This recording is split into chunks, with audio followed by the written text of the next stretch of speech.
Mummy, मौसी कब आएगी? बस थोड़ी देर में बेटा, पापा गए हैं लाने। अब मौसा जी भी हमारे साथ ही रहेंगे जैसे मौसी रहती थी। नहीं बेटा, सिर्फ एक रात रुकेंगी। मौसी का बहुत सारा सामान है ना यहाँ। कल वे लोग अपने घर चले जाएंगे बेंगलोर। तो फिर मौसी हमारे यहाँ कभी नहीं आएंगी। हाँ बेटा, अब तंग मत करो, जाकर खेलो, मुझे काम करने दो। विकास अंजू को लेने स्टेशन पहुंच गए। आज अंजू आ रही थी। खुशी से सीमा की आंखें गीली हो रही थी। महीना भर पहले अंजू इसी घर की एक सामान्य सदस्य थी। जब वो पहली बार यहाँ आई थी तब भी इतनी तैयारियां नहीं हुई थी उसके स्वागत की। लेकिन शादीशुदा होते ही मानो उसका ओहदा बढ़ गया था। छोटी बहन की आवभगत में वह कोई कोर कसर नहीं छोड़ना चाहती थी। विकास ने छेड़ा भी था, एक दिन के लिए इतनी तैयारी, कोई गणमान्य अतिथि आ रहा है क्या? वह भावुक होती थी। अतिथि ही तो हो जाती है ब्याहता बहन। अब चाह कर भी उसे और नहीं रोक पाऊंगी, और ना ही पहले की तरह वह जब जी चाहे छुट्टी लेकर मेरे पास आएगी।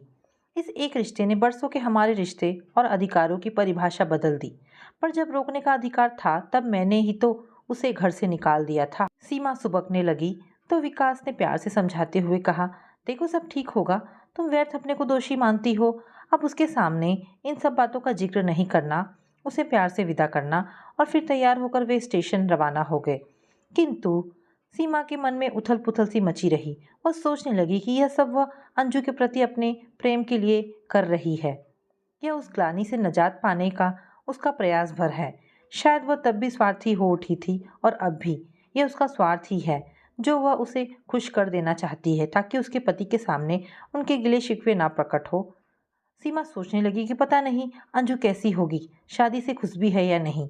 उसकी ही जिद के आगे मजबूर होकर शादी की थी उसने। कितना लड़ी थी वह उससे, जाने कितने उलाहने लेकर आएगी अंजू। पर मिलने की खुशी से उसकी नाराजगी पल भर में छूमंतर हो गई। फिर सीमा की सोच उड़ान भरने लगी कि उसने कोई गुनाह तो नहीं किया था, उसका भला ही तो चाहा था। सांसारिक नियमों का पालन करते हुए ही तो उसका विवाह कराया था। माना लड़का उसको पसंद नहीं था, पर उसकी जिद के आगे कितने रिश्ते हाथ से निकल गए थे। पढ़ी लिखी, एमकॉम पास, सुंदर, स्मार्ट और एक जानी मानी एडवर्टाइजिंग फर्म में अच्छी तनख्वाह पाने वाली अंजू सबको भा जाती, पर उसे ही कोई अच्छा नहीं लगता था। धीरे धीरे अंजू के अच्छे भविष्य की कामना रखने वाली, सदा अपने जीवन का फैसला खुद करना चाहिए का पाठ पढ़ाने वाली सीमा अनजाने ही उसकी लापरवाह मस्त अलहड़ जिंदगी जीने के अंदाज से चिढ़ने लगी थी। उसकी अपनी भी एक जिंदगी थी जिसकी लय बिखर रही थी। बहुत हद तक इसकी जिम्मेदार वह अंजू को मानने लगी थी। कितने समीकरण बने और बिगड़े इस एक साल में। विकास एक इंटरनेशनल कंपनी में ब्रांच मैनेजर बनकर दिल्ली आ गए। कंपनी की तरफ से फ्लैट, गाड़ी, फ़ोन और तमाम सुविधाएं पाकर बहुत खुश थे दोनों। रिया का एडमिशन भी एक अच्छे पब्लिक स्कूल में हो गया। नए घर में दिन मज़े में बीत रहे थे।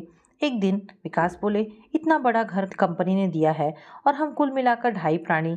यहाँ जॉब मार्केट अच्छा है। अंजू को भी यहीं बुला लेते हैं, उसे भी घर का माहौल मिलेगा और साथ ही तुम्हें भी बहन का साथ मिल जाएगा। विकास की बातें सुन खुशी से बौरा गई थी सीमा। शादी के इतने बरसों के बाद छोटी बहन का साथ पाने की लालसा से मन गदगद हो उठा। और फिर अगले ही पल उसने अंजू को फ़ोन पर सारी बातें बताई और आने का आग्रह किया। थैंक यू सो मच दीदी, पर मैं यहाँ ठीक हूँ, जॉब अच्छी है, यहाँ एक रेपो बना हुआ है सबके साथ। वहाँ फिर से फ्रेश स्टार्ट करना पड़ेगा, आप लोगों को भी परेशानी होगी। मैं यहाँ सेटल हो गई हूँ। पर काफ़ी जोर देने पर वह मान गई। मम्मी पापा सब इस प्रस्ताव से खुश थे। पापा ने कहा, वह तुम्हारे साथ रहेगी तो हम चिंता मुक्त रहेंगे। अकेली लड़की घर से इतनी दूर रहती है, सोचकर मन हमेशा आशंकित रहता है। मम्मी ने कहा था उसे कुछ घर के तौर तरीके भी सिखाना, उसके लिए लड़का भी देखना। अब वह अपने पैरों पर भी खड़ी है, एक ही जिम्मेदारी है, इससे भी मुक्त हो जाए। 1 महीने बाद ही इस्तीफा देकर अंजू अपना सारा सामान समेटकर सीमा के पास आ गई। कुछ दिन तो उसने ताजे अनुभव सुनने और हंसने में गुजर गए, लेकिन धीरे धीरे उसके स्वभाव की खामियां जाहिर होने लगी। अपनी नींद, अपना आराम, अपनी सुविधाओं के साथ जरा सी भी एडजस्टमेंट उसे बुरी लगती।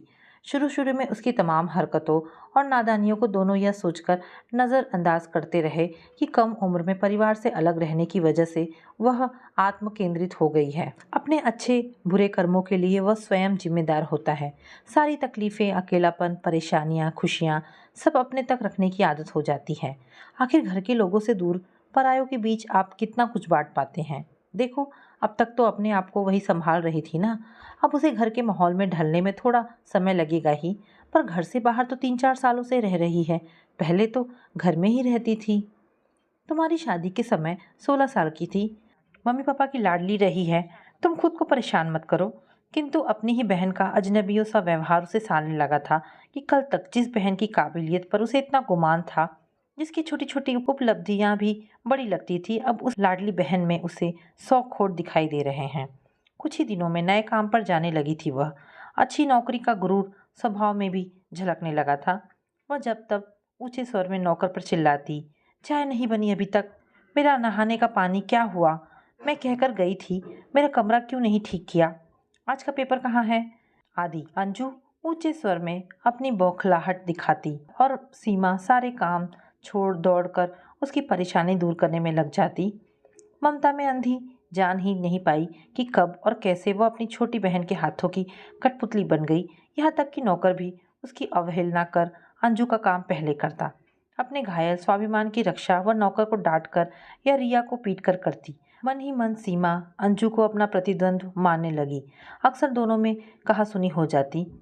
विकास चुटकी लेते, भाई तुम दोनों पहले एक ही घर में एक साथ रहा करती थी ना, पर लगता नहीं। पर क्या सारा कुछ उस सीमा का ही था? अंजू का रूखा व्यवहार ही उसे उकसाता। बड़ी बहन का आदर करना तो दूर, उल्टा उसमें दोष ढूंढने में उसे मजा आता। दीदी तुम कैसे आउटडेटेड कपड़े पहनती हो, जरा लेटेस्ट ट्राई करो। क्या आंटी बनी घूमती रहती हो, चलो तुम्हारा हुलिया चेंज करवा कर आते हैं। अपनी बिंदास पर्सनैलिटी का वह बड़े फक्र से प्रदर्शन करती। इतना ही नहीं, सबके सामने बात बात में दीदी के लिए इडियट, स्टूपिड और सटअप जैसे संबोधनों का भी प्रयोग करने से वह नहीं चूकती। एक दिन तो खाने की टेबल पर विकास से परिहास कर बैठी, ये क्या जीजा जी किसे शादी कर ली, आपकी पत्नी को तो ना घर सजाना आता है ना ढंग का खाना बनाना, सारे अदब लिहाज ताक पर रख दिए तुम्हारी बहन ने। क्या कहना चाहती थी? वो बहुत काबिल है तुमसे, तुम्हारे कारण बर्दाश्त करता हूँ उसको, वरना क्या मुसीबत मोल ले ली। पति का प्रेम भरा स्पर्श पाकर सीमा रो पड़ी। देखो सीमा, तुम बहुत इमोशनल हो और वह तुम्हारी इसी भावुकता का फायदा उठाकर तुम्हें बेवकूफ़ बनाती है। तुम उसके लिए बस एक सुविधा का साधन मात्र रह गई हो। अब तक सीमा विकास के सामने बात ना बढ़े यह सोचकर मन महसूस कर रह जाती थी। सोचती, व्यक्ति का व्यवहार उसकी परवरिश का ही परिचायक होता है। क्या सोचेंगे वे जरा जरा सी बात पर लड़ पड़ती हैं दोनों बहनें। इसलिए कभी हंसकर तो कभी क्रोध जताकर शांत रहती। पर विकास, वे तो सब जानते थे कि कैसे उसकी अपनी ही बहन उसके अपने ही घर में उसके प्रभुत्व को नकार रही है। एक दिन की घटना ने सीमा को जमीन पर ला पटका। वह अपनी सहेली से फ़ोन पर बात कर रही थी कि अचानक उसके हाथ से रिसीवर छीनते हुए रिया बोली, यू इडियट मम्मा, ज़रा चुप करोगी, मैं कार्टून देख रही हूँ। अपनी बेटी के मुंह से अपने लिए इडियट शब्द सुन सन्न रह गई थी सीमा। 6 बरस की रिया भी मौसी से प्रभावित होकर उसी की नकल करने लगी थी। सीमा अपमान न सह सकी और 3-4 थप्पड़ रिया के कोमल गालों पर लगा दिए। कई घंटों की कोशिशों के बाद वह चुप हो पाई थी। सीमा रिया को सीने से चिपकाए सोचती रही कि किस कगार पर आकर लुप्त हो गया है उसका व्यक्तित्व अपने ही घर में। 6 बरस की बच्ची भी भाषा के अंतर की महिमा समझ गई थी। नौकर की दबी हंसी फांस सी चुभ गई सीमा के कलेजे में। उसके दिए संस्कारों की धज्जियां उड़ गई थी। सारे आर्डर्स ताक पर रख दिए गए। शाम को बेटी का उतरा चेहरा देखकर घबरा गए थे विकास। पूछा, क्या हुआ बेटा, किसने मारा? रिया ने रो रो कर पापा से सब कह दिया। उनका भी पारा चढ़ गया। दिन भर के थके हारे वे फट पड़े। बहन इतना कुछ बोल जाती है, मजाक उड़ाती है, इसलिए सब सहन होता है, और छोटी सी बच्ची पर हाथ उठ गया, तुम माँ होगी कसाई। सहमी सी रिया और चिपट गई पापा से कि कहीं माँ फिर ना मार दे, कि शिकायत क्यों की। इन सबसे बेखबर अंजू टीवी देख रही थी। उस पर जीजा जी के चिल्लाने का, रिया के रोने का कोई असर नहीं था। उसे इस बात की भी परवाह नहीं थी कि घर का नौकर पीछे खड़ा नायक नायिका का झरने के नीचे चिपटने का दृश्य आंखें फाड़े देखा जा रहा था। सीमा ने जाकर टीवी बंद कर दिया।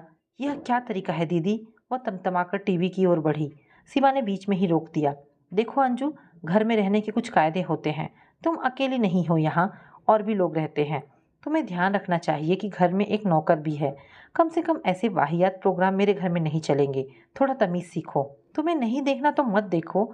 नौकर के पास कोई काम नहीं है तो उसे बरामदे में बिठा दो। नौकर के डर से मैं टीवी देखना बंद नहीं कर सकती। जो भी है, रिया की तबीयत खराब है, टीवी नहीं चलेगा, उसने दृढ़ता से कहा। रिमोट पटक कर उठ खड़ी हुई अंजू और फिर बोली, इसीलिए मैं तुम लोगों के साथ यहाँ रहने आना नहीं चाहती थी। तुम सब ने ही जीत करके मुझे बुलाया, तब तो सबकी बोली में प्रेम टपक रहा था और अब मैं बोझ लगने लगी हूँ। अगर मेरे रहने से इतनी तकलीफ है तो चली जाऊंगी मैं यहाँ से।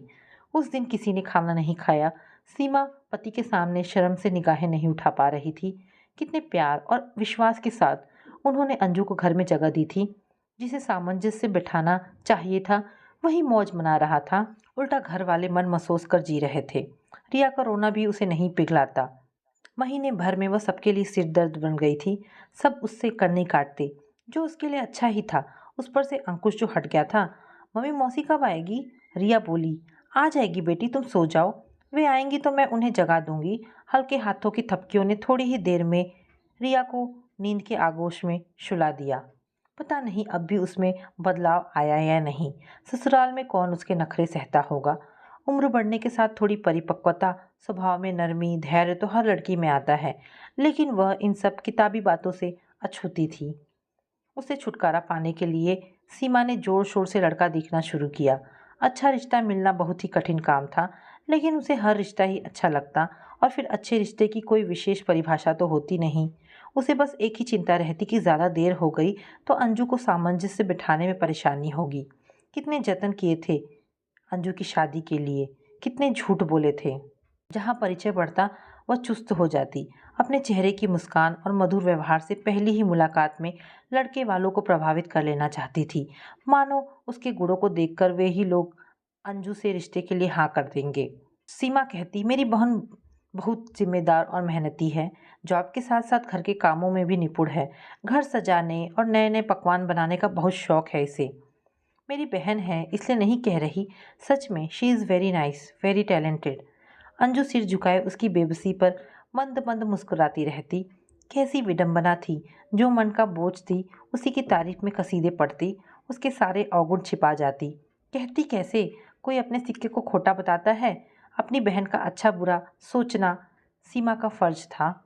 किंतु अंजू इन सब परेशानियों से बेखबर बिंदास जीवन जी रही थी। उसे किसी से कोई सरोकार नहीं था। कभी कभी तो सीमा चिढ़कर कहती, भाड़ में जाए, मेरा क्या।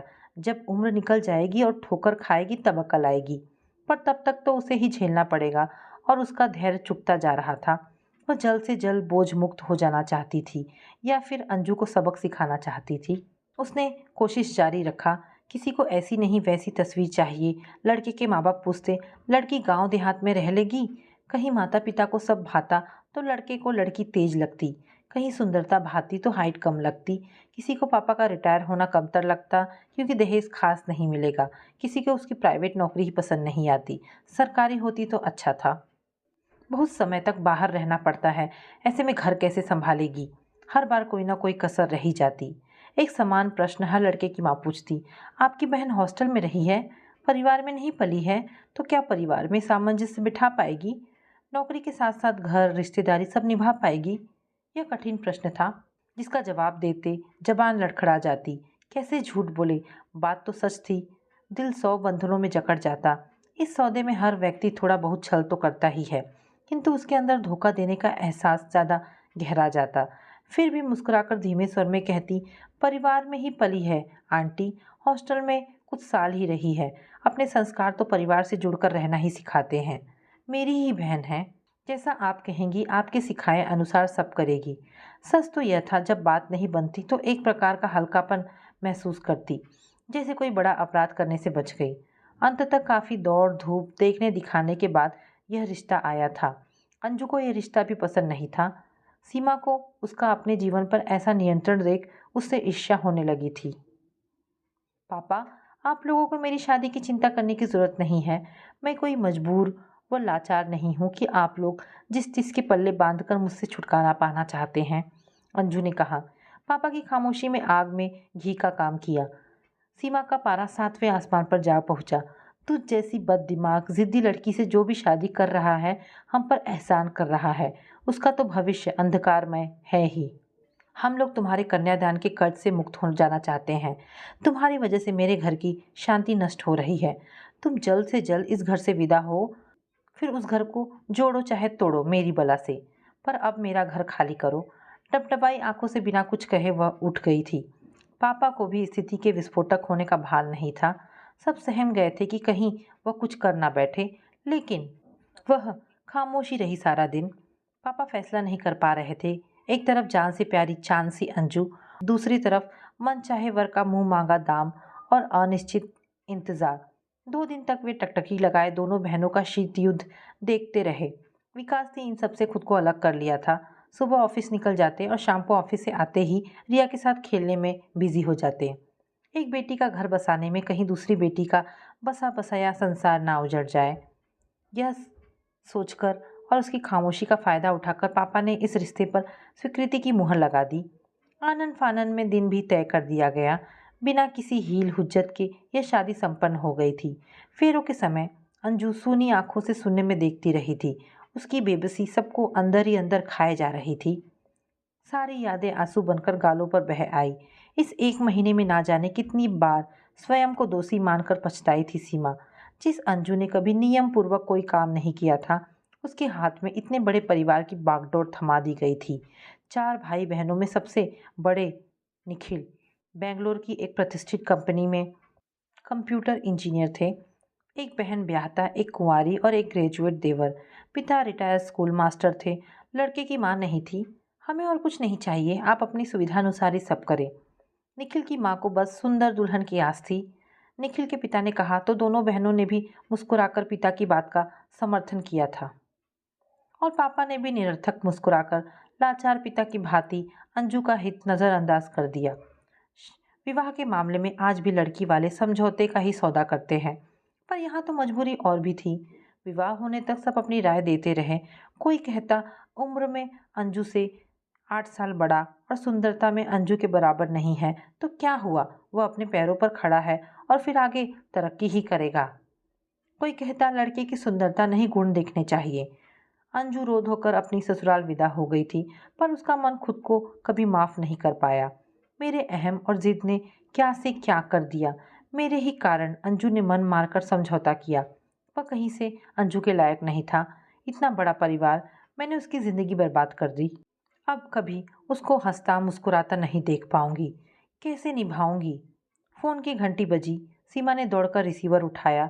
विकास ने सूचना दी, हम लोग चल पड़े हैं, बस थोड़ी देर में पहुंचते हैं। दिल की धड़कनें तेज हो गई। ये इंतज़ार बहुत असहनीय होने लगा। सारा दिन यूं ही निकल गया। अब तो रात के खाने के बाद सोना और कल दोपहर में तो वे लोग चले ही जाएंगे। कुछ गपशप भी नहीं हो पाएगी। तभी दरवाजे की घंटी बजी। अंजू आ गई। अक्सर ऑफिस से आकर वो बेतहाशा घंटी बजाती थी। कितनी बार समझाया उसे कि इस समय रिया सोई होती है, इतनी जोर से घंटी ना बजाया करे, लेकिन सहसा मन भर आया छोटी बहन को देखने को। उसने नम आंखों से दरवाज़ा खोला। अंजू ने अपनी दीदी को झुककर प्रणाम किया।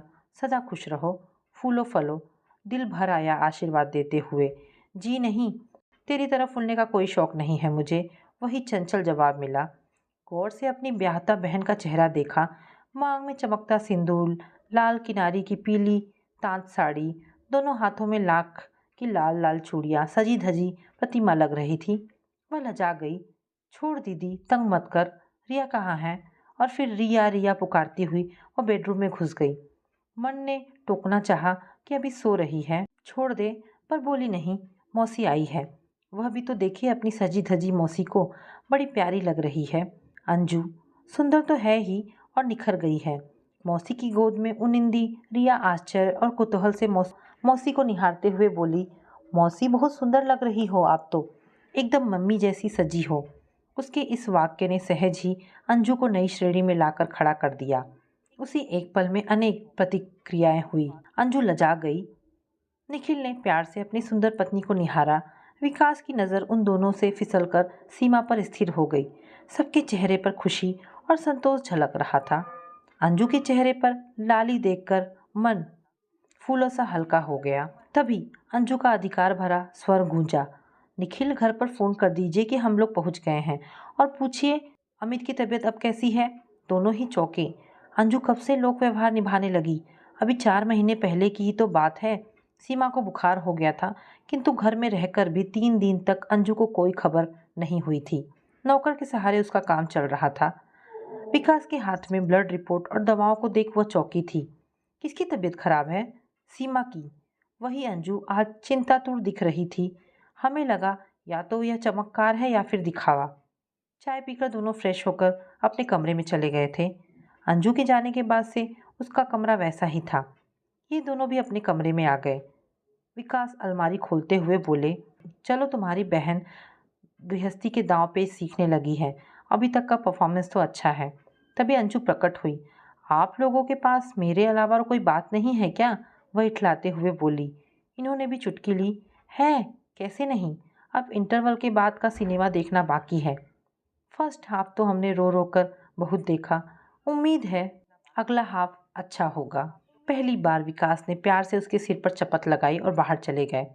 और बता, तेरे ससुराल में सब कैसे हैं? सबसे निपटी है ना तेरी? तू खुश तो है ना? अंजू सिलसिलेवार बताती चली गई।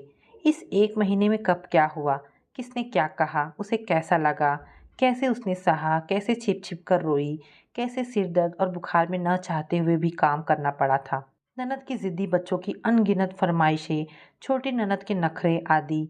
वह रिया को चूमते हुए बोली, अपनी रिया कितनी अच्छी है, ज़रा भी जिद नहीं करती। अपनी प्रशंसा सुन रिया खुश हो गई। मौसी का लाया प्यारा सा लहंगा पहनने लगी। एकाएक अंजू दार्शनिक अंदाज में बोली, दीदी तुम ही कहती थी ना कि कुछ बातें लोक व्यवहार और कुछ शालीनता या कहो फर्ज के दायरे में आकर जिंदगी का हिस्सा बन जाती है। इनके परिवार का अधिकार है मेरे आज के जीवन पर। उसी के एवज में तो पति का स्नेह मान पाती हूँ। ये तमाम सुख सुविधाएं, गहने जेवर, घूमना फिरना, होटलों में खाना, सब सास ससुर की कृपा से ही तो है। उन्होंने ही मेरे पति पर अपना प्रेम, पैसा, मेहनत लुटाई, तभी तो वे इस काबिल हुए कि मैं सुख भोग रही हूँ। तुम ठीक कहती थी दीदी, ससुराल वालों के लिए करने का कोई अंत नहीं है। बस चेहरे पर मुस्कान लिए करते जाओ। पर सब अपने आप हो गया। मैं तुम्हें कितना कमेंट करती थी कि बेकार अपना पैसा लुटाती हो, व्यर्थ सबके लिए मरती हो, किंतु जब खुद पर पड़ी तो तुम्हारी स्थिति समझ आई। इन चंद दिनों में ही वह कितना कुछ बटोर लाई थी कहने सुनने को। फिर वह संजीदा होकर बोली, तुम्हारी बातों को अपनाकर अब तक तो सब ठीक ही रहा है। मैं अपनी सारी बदतमीजियों के लिए दीदी माफ़ी मांगती हूँ। चल पगली कहीं की, मुझे तेरी किसी बात का दुख नहीं। बस तुम अच्छे से सामंजस्य बिठाकर चलना। तेरी खुशी में ही हमारी खुशी है। और बता, निखिल अच्छे स्वभाव के तो है ना? बेंगलुरु जा रहे हैं। बेंगलुरु जाकर फिर जॉब ढूंढनी पड़ेगी तुझे। आंसू छिपाते हुए सीमा ने बात बदली। हाँ, नौकरी तो मिल जाएगी, लेकिन अभी नए घर की सारी व्यवस्था देखनी होगी। अब वे दिन लद गए जो कमाया उसे उड़ाया। तुम यही चाहती थी ना दीदी, इसलिए मेरी शादी की इतनी जल्दी थी तुम्हें। दोनों बहनों की आंखें सजल हो उठी। तभी निखिल ने पुकारा, अंजू, अंजू। आंखें पोंछती हुई उठ खड़ी हुई। चंद ही महीनों में कितना बदलाव आ गया था उसमें। उसे अपनी कमाई का कितना गर्व था। एक बार उसे फिजूल खर्ची न करने की सलाह दी थी तो पलटकर यह टका सा जवाब देकर मुंह बंद कर दिया था उसने। मेरा पैसा है, मेरी मर्जी, जो करूं। मेरी मानो दीदी, तुम भी कोई जॉब कर लो। जॉब करोगी तो इन छोटी छोटी चिंताओं में नहीं पड़ोगी। जब देखो यही रोना, इसकी क्या ज़रूरत है? कोई शौक नहीं। क्या सिर्फ ज़रूरत के लिए ही आदमी जीता है? इच्छाएं कुछ नहीं होती जीवन में? उस वक्त अंजू की बातों ने अंदर तक चोट की थी। उसे लगा ठीक ही तो कहती है। वह हर चीज़ ज़रूरत भर की ही तो करती है, खरीदती है। उसे कमी तो किसी बात की ही नहीं थी। पर हाँ, अंजू जैसी स्वतंत्र भी तो नहीं। तुरंत जो जब चाहती है वह तभी कहाँ ले पाती है। अंजू नौकरी करती है तो उसे किसी मशवरे की ज़रूरत नहीं रहती। उसके अंदर एक टीस सी उठी थी। वह उस दिन बिना बात ही विकास से लड़ पड़ी थी। वही अंजू अब कह रही थी कि नौकरी देखेगी। सच है, हर नारी स्वाभाविक रूप से ही परिस्थितियों के अनुसार अपने को ढाल लेती है। अंजू ने अपना कहा सच कर दिखाया था कि जब पड़ेगी ना तो तुमसे बेहतर सब संभाल लूंगी। मन पर लदा बोझ पूरी तरह से हट गया। विकास ने आकर टोका, भाई घर में मेहमान है, ज़रा उनकी तरफ ध्यान दो। अंजू की चिंता छोड़ो, उसे अपनी समझ से अपनी गृहस्थी बसाने दो। मुझे तो आशा है वह अच्छी पत्नी साबित होगी। शादी ऐसा बंधन है जो वक्त के साथ सब निभाना सिखा देता है। तभी बगल वाले कमरे से चूड़ियों की खनखनाहट गूंजी। विकास शरारत से होठ दबाकर मुस्कुराए। अब तो हम पर से भी धर्म पत्नी जी का सेंसर खत्म हो जाएगा, वरना कैसे दूर भागती थी। शर्म करो, अंजू घर में है। अब देखते हैं कैसे भगाती है। कहकर वे बाहें फैलाकर आगे बढ़े तो सीमा भी बिना किसी दुविधा के उनके बाहों में के घेरे में बंध गई। दोस्तों, अगर कहानी पसंद आई है तो प्लीज़ इसे लाइक एंड शेयर करें। और हाँ, ऐसी ढेरों पारिवारिक और शिक्षाप्रद कहानी सुनने के लिए हमारे चैनल को प्लीज़ सब्सक्राइब करें। धन्यवाद दोस्तों।